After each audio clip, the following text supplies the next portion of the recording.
Today we're back at Hodinkee headquarters for another episode of Reference Points, and today we're not talking about the Submariner, but instead the Sea Dweller from Rolex. With us is Louis Westphalen, our vintage watch expert. So Louis, tell us a little bit about the Sea Dweller. So you mentioned the Submariner. The Sea Dweller is kind of like an incredible Submariner because it was aimed at going twice as deep as the Submariner. Okay. So you're taking one of the best dive watches ever made, and you're making it twice better in a way. So if you could, let's walk through a little bit of the lineage of the Sea Dweller here. Sure. So the Sea Dweller started with the reference 1665. It's also called often the double red Sea Dweller because the first dials had those two red lines. That's not exactly correct in the sense that you had some, now they're considered more prototypes, with a single red line. Those are extremely rare. Extremely expensive for that. Yes, definitely.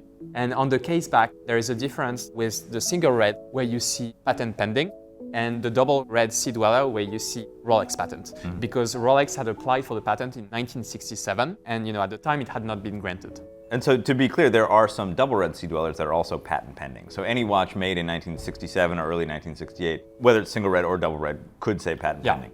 And what's interesting with the double red Sea Dweller, you have a lot of dial variation. Collectors counted up to 7. That also includes the service dials. Right, and so you'll often see when you're looking at Sea Dwellers online, it'll say Mark 1, Mark 2, Mark 3, Mark 4.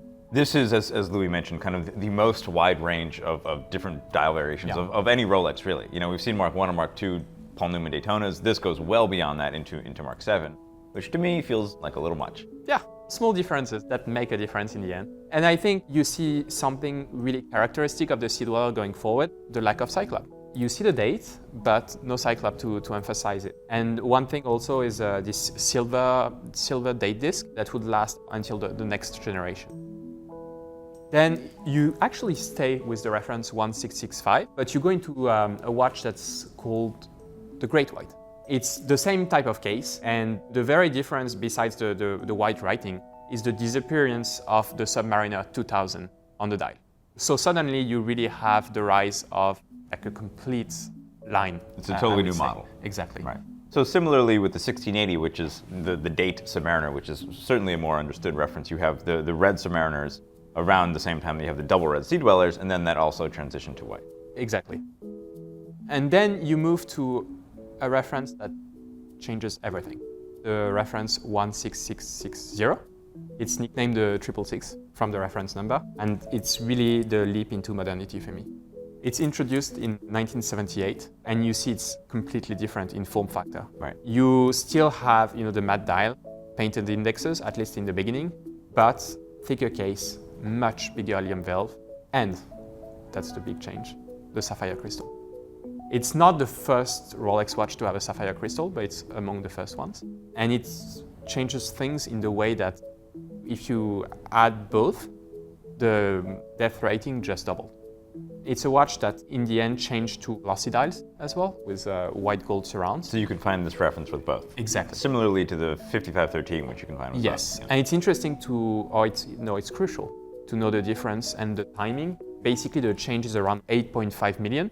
In serial, so 84, because the service dials are also glossy with gold surrounds. So any 666 that you have with a glossy dial and gold surrounds, that's before 84, that's basically a service dial. And there are many of those. And so to me, this is modernity, because if you compare to what has been brought up after, the changes are not that big. Especially if you go to the next reference, 16600, which was introduced at the end of the 80s and one of the longest standing Sea Dweller ever made. You kind of have the same type of case, same type of dial, same depth rating. It's a bit more modern, and then it gets the upgrade in luminous. So it goes from tritium to luminova to super luminova, but it looks fairly similar. The really big change that happened was this big guy. This is the reference 116660. It's a Sea Dweller, but it's also a deep sea. And deep sea refers to, I would say, the prototypes made by Rolex in the early 50s through the 60s. Right. And those watches went really, really deep, up to like 3,000 meters the first time, 10,000 meters the second, but they were not worn. They were put on the side of a submariner. Exactly. Yeah. So it doesn't look like any other sea dweller. It's much bigger.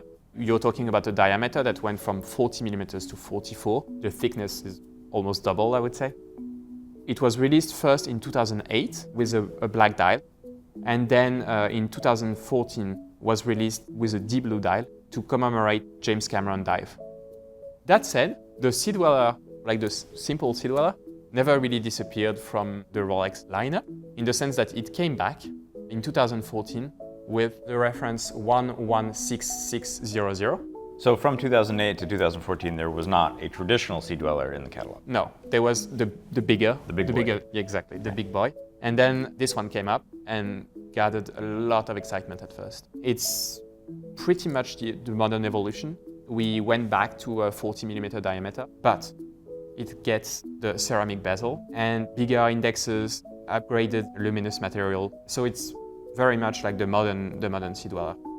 It gathered a lot of interest when it was launched, also because the lugs were thinner than on the regular Submariner. So it really kept the form factor of the whole lineup of the sea dweller.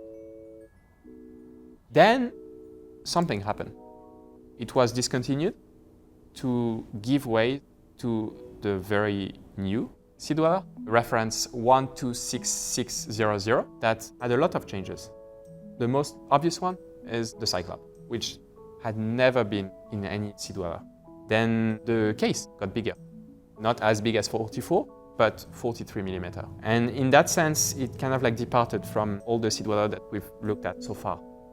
That said, there is also something that ties it back to the very first sea dweller. That's the single red line. The one we had mentioned about the prototype, it's back, and it's a nod from Rolex about the whole history. And it's a nice nod because we're talking about a watch that's exactly 50 years old. It's also bigger, so it's more distinctive in comparison to the Submariner. And I think this is where the sea dweller was struggling traditionally. It's an amazing watch as a tool watch. It's really the watch you want if you're diving in saturation diving situations, but at the same time, like both of you will never do that. And Speak for yourself. Maybe. So the Submariner we've seen on the wrists of James Bond a few times, on the wrists of actors, models, things like that. The Submariner is kind of part of our cultural DNA. People know the Submariner even if you don't know watches at all. The Sea Dweller is not that. The Sea Dweller is something else. It is, as I've said before, arguably one of the least commercial products they make. They don't make that many of them because people just don't buy that many of them. It is something that represents the other side of Rolex. So there's the commercial side, which is selling the two-tone Datejust to every mom in suburbia. And then you also have this side where they are truly innovating and pushing things forward in a way that almost no other commercial watch brand does. So the Sea Dweller represents kind of the pinnacle of engineering, as well as kind of this niche collectible world. Yeah, definitely. And it's 50 years of focus. It's incredible to think, saturation diving has been around, but like they've spent 50 years improving step by step to make sure that a couple of people who are doing it get the best instruments possible.